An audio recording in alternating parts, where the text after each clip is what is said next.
My never I say ma PENDREAM TV. PENDREAM TV there. I see them yopo. Yo, Yamamo Aquaba at the mobile PENDREAM TV. So I for Oba pe modern so oba subscribe to the channel. O subscribe ya eboa ema yejuma yedi wahano eko enenimye. O subscribe ya share na like video no so ema ye na busua enne ewo news file so ewo join news NDC communication director Sammy Gyamfi. In fact or the money Ghana Bar Association for enye fediagro what to be a money or more left right center. In fact what Obi Beka say what tear or more apart enye gidi enye small thing. So ono so a lawyer and I said be onu so onimra and a mo amu say Sammy Gyamfi wa ben na say sabio emra ye dia ye adwuma wo krom ha Omampanyini Akufo-Addo abeti ano ayi efen say Charlotte say electoral commissioner we yinadi samra na and we use yesadi yi domlevo edi krom ha Ghana Bar Association motena se mode mani hwefe man kasantu ntosuo enne manya ene ano ebe kasa fam because NDC amanyuku no ena aba power enti ye yisu sa same emra no edi yi obi edi amobe kasa eno ena Sammy Gyamfi akotutu biama no abusuafo mepeso we de udi machi na yekọ na yekutie nkomo no se de esiko ye ewo friend saying news file so enne anopaya yanko ni nkutie sesia emra and disgraceful to say the least. They can't have an opinion? I'm saying they can, but I can also have an opinion on the opinion. And my opinion on the opinion is that their opinion is ridiculous and disgraceful.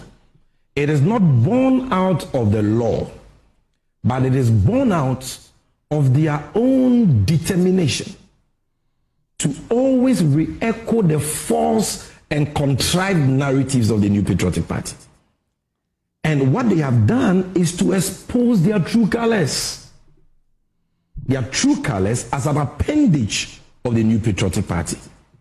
A group of people who always lose their voice when the MPP is in office, but quickly gain their voice when the NDC comes into office. Where was the GBA when President Akufo-Addo, in reliance or in accordance with Article 146(10), suspended, in fact, the Article 146 suspended Justice Derry and 3 other justices of the High Court. The same constitutional provision on the basis of which the President, acting in accordance with the advice of the Council of State, has decided to suspend the Chief Justice is the same constitutional provision that President Akufo-Addo relied on in suspending not one Justice of the Superior Court of Judicature, but 4. Where was the GBA? Where was the GBA when a court of competent jurisdiction was attacked and a pregnant judge molested in the process by hooligans belonging to the New Patriotic Party? Did they even deem it necessary to issue a statement condemning the said attack on a court of competent jurisdiction and a pregnant female judge? Today, President Mahama is in office, so they have suddenly found their voice. This is what you call odious hypocrisy. And the barrage of criticisms, the condemnation that they have received since they issued that hogwash statement is testament to the fact that the people of Ghana have lost respect for the GBA.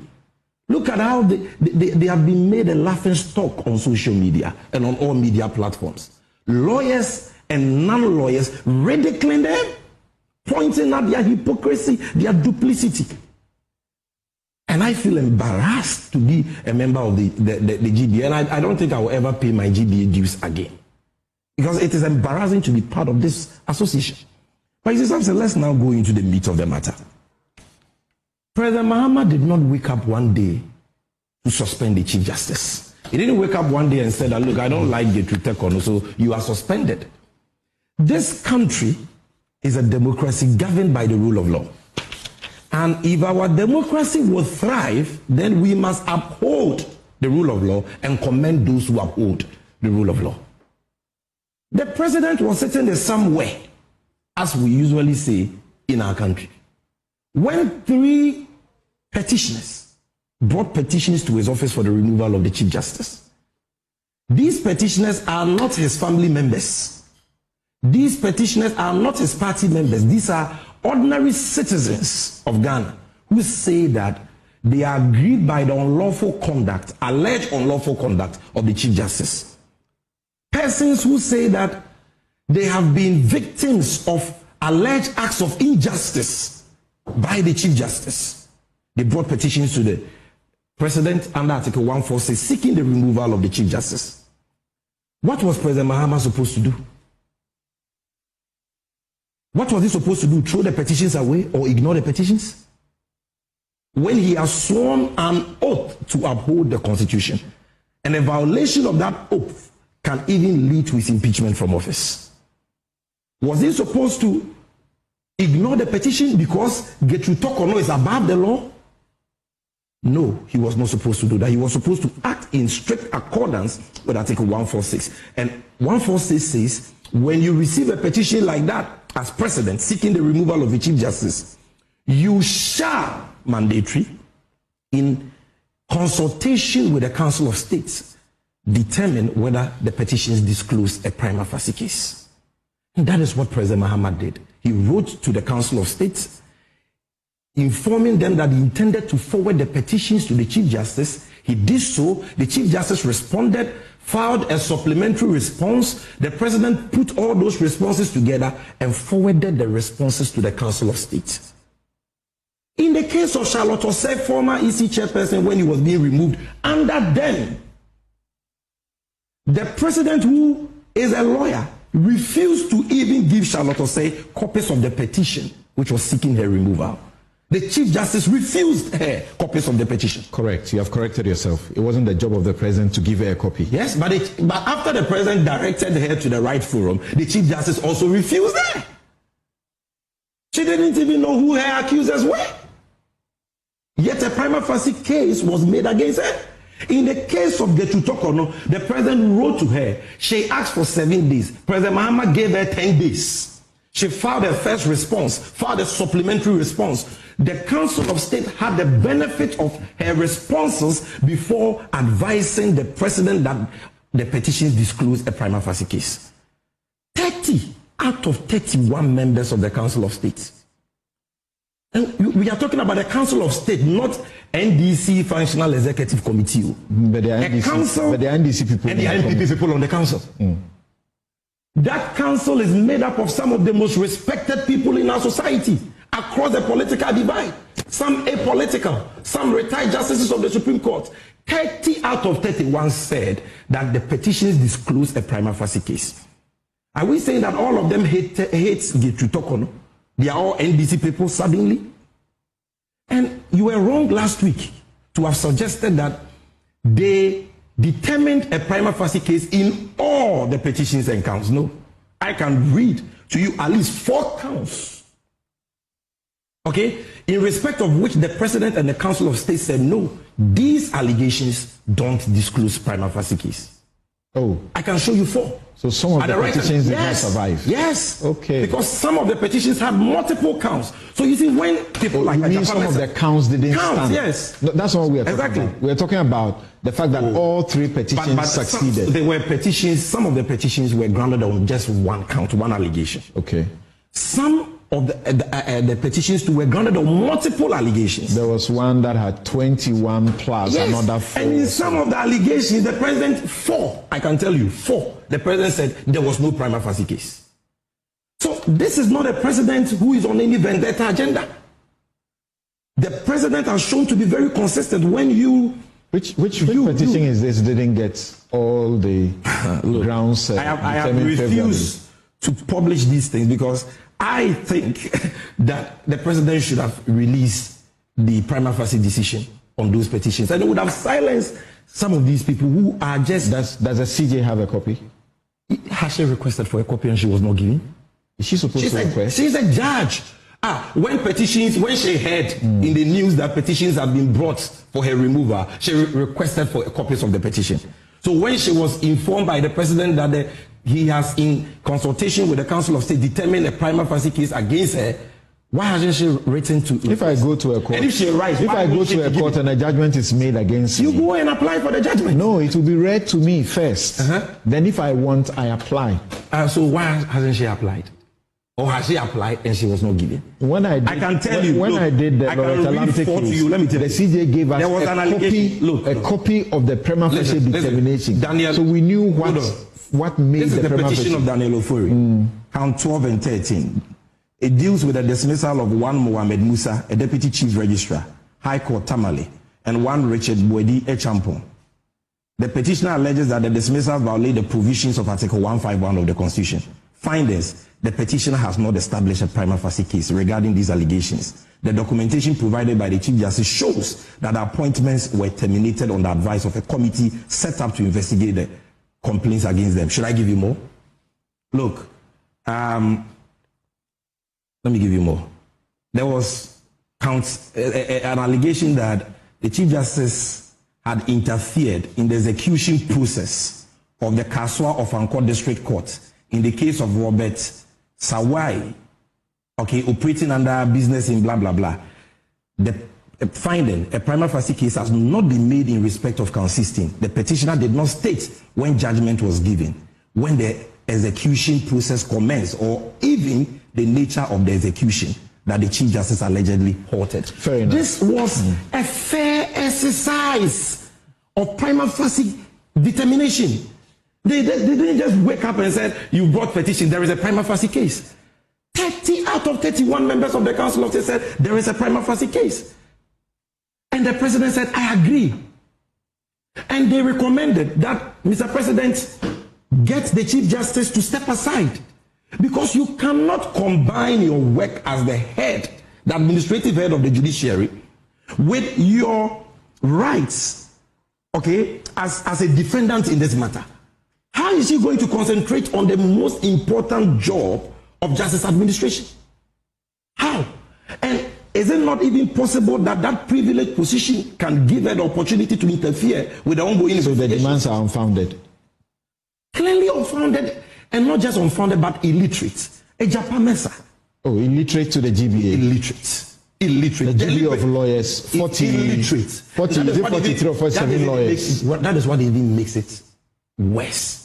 The lawyers will refuse to apply binding precedents of the Supreme Court. Settled law. Article 296C of the Constitution has been interpreted by the Supreme Court not once or twice, several times. Correct. It has been settled. In the case of Ransford, France, the Supreme Court did not make the holding that my brother here spoke about. On page 10, relevant portions. This is what Dr. Dateban said, the respected Dr. Dateban. He says that we therefore, the relevant portion, such an expansive literal interpretation, the interpretation that once regulations have not been published, the exercise of discretion is invalid. It says such an expansive literal interpretation will lead to a grave mischief. It will lead to a nuclear meltdown, so to speak, of governments, as we have known it since 1969. It will be thoroughly impractical for public officials and agencies in general to publish regulations governing their discretions before they could exercise them, on pain of invalidity of those discretionary decisions. Literally, thousands of decisions already taken by public officials and agencies since 1969 will be rendered invalid and will have to be declared so by this court. If we are to go by this warped logic that the president, anytime he has to exercise discretionary power, must publish regulations. This is what this don't say it's a warped logic. Now come to 17. Do you know that even in a JHUM, Sophia Kufu and Let's go step by others step. actually said that there's the need for the rules to be published. Let's go step by I went to the court representing Kwekubako and telling the court that they needed the regulations. They had asked for them which year was that 2005, 2006. Which year was that case? I'm talking about Ejechum. Okay, hold on. Yeah. Slow down. So, But they threw us out anyway. Okay. So, page 17. This is what that about concluded. It says, the obligation to make regulations should be limited to discretions that are exercised in quasi-judicial situations.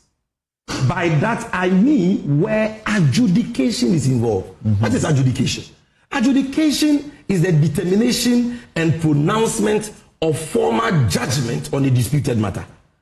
The president exercising a discretion in accordance with advice of the Council of State to suspend or not to suspend somebody. How is that adjudication? How about the committee? Are they not going to be adjudicating? They will be adjudicating. Yes. But that will involve judicial officers, 2 justices of the Superior Court of Judicature, and that doesn't fall under 296.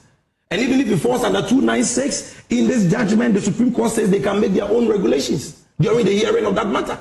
Now, in the recent case, this is the 2016 case, Elikplim Agbemeva, Afetua, and Anasanti Bedietu, when they were challenging the constitutionality of the prerogative of mercy granted by President Mahama for the Muntie 3. On page 28, this is what the Supreme Court said, 2016 case. On a daily basis, public officials exercise some form of discretion in taking decisions.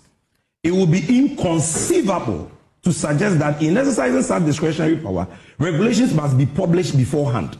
Such absurd, these are the words of the Supreme Court, not Sammy Gyamfi. Such absurd and unreasonable expectation, GBA, listen, such absurd and unreasonable expectation could not be attributed to the framers of the Constitution. Having regard to the wide executive powers conferred on the president by the Constitution, it would be literally impossible for him to function if he were to go to Parliament with an instrument to guide him in taking discretionary decisions. Thus, the Constitution has inbuilt mechanisms to guide most presidential actions, whether in consultation with or on the advice of or with approval of. And once the president acts in accordance with the particular constitutional mandate, as in the instance, he is not required to comply with Article 290C. Thank you. No. That's a perfect place to stop. No, don't stop there. They go on. The safeguard under Article 72 is the consultation with the Council of State, which seems to have been satisfied per Exhibit AG3. And we do not have any evidence that the Council of State was in any way unlawfully influenced in its opinion to the president, which will undermine the exercise of the discretion. So clearly, the view expressed by the GBA is ridiculous, disgraceful, and illiterate. But before I conclude something, I just sits here and say, what wrong has the Chief Justice done? The Chief Justice is not supposed to have done any wrong at this stage. Prima facie determination is not a determination of wrong, is it? You are a lawyer and you are speaking like this. What the president needs to determine is whether or not the Chief Justice has a case to answer, whether the petitions against her are not frivolous. And the Chief Justice herself has admitted to clear wrongdoing in her own responses, which, as I say, radio has serialized. The Chief Justice says that she decided, in fact, her words, you remember the words she used, I opted to use my official travel privileges for a private travel. You go on a private vacation. A private vacation. Some say Ayanene was not aware of this. She would have petitioned for Getutokono's removal. Because when Loretta Lamte used state funds, 182,000 cedis on her private residence, you and your client, you got President Mahama to sack her. This woman carried state funds to sponsor her daughter and her husband on a private vacation and pay them per diem. You are sitting here saying, what wrong has she done? She has admitted. The suspension is discretionary. And the president could have exercised the discretion otherwise. In Loretta Lamte's case, once the prima facie determination was made by Georgina Wood, we then had to petition President Mahama again and ask him to exercise his power under 146 to suspend her because there were witnesses we wanted to call from Shraj. And while she was there, it would be difficult for us to call them. They will not cooperate. There were documents we needed from Shai. Suspended. And whilst he did. He did. He and that Loretta Lamte, so we asked and that Loretta Lamte was appointed by Atta Mills, right? Correct. When Joe Mama was vice president, he gets suspended. So some of you should even be the ones leading the charge. We asked for it, and we gave a reason why she should be suspended. What's the reason in this case? That the petitioner must ask for it. The Constitution says that once the Council of State advises that he must be suspended, the president acts in accordance. May. No, you see, read that provision very well. And I've read Senior Tadio Sori's argument on that matter, and I agree with Tadio Sori. That provision, when construed as a whole, is not discretionary. Really? It's not. Because it says the president may, acting in accordance with the advice of the Council of State, suspend the Chief Justice. Let's read it. Let's read it. 146 clause 10. Where a petition has been referred to a committee under this article, the president may, in the case of the Chief Justice, acting in accordance with the advice of the Council of State, by warrant signed by him, suspend the Chief Justice. The president may. He may, but he says acting in accordance. What does it mean? It means that the president has a discretion to suspend the Chief Justice or not to suspend him. But he cannot suspend the Chief Justice without an advice from the Council of State. When there is advice, is binding. He must act in accordance. You see? Okay. The GBA versus Attorney General case. I get that. Look at the operative words. I get that. On advice of. I get that. This is not on advice of. I get this is not in consultation with. Thank you. This is in accordance, but assuming without admitting that it is even discretionary. Okay. The president says, "I agree." Your point is made. Look, and before I end, just one second. This woman has been accused by a lawyer and a senior police officer for tampering with court documents, falsifying search reports. Okay, can we pause here? No, she's been accused of let's avoid. I'm choosing my words. Let's avoid the situation of prejudice. This man was sitting here asking you what wrong. I'm telling you the wrong. The GBA's earlier statement cautioned all of us. And you're a lawyer. He's also a lawyer. They have turned around to prejudice the very matter on the suspension. On the suspension. Yes, they are prejudiced. Thank you. But my point is that let me just give me a very comfortable land. My point is that we are talking about serious allegations. Okay. In some cases involving a lawyer who, in his opinion, has been wrongfully imprisoned, incarcerated. And the Chief Justice ordering an officer of the court to falsify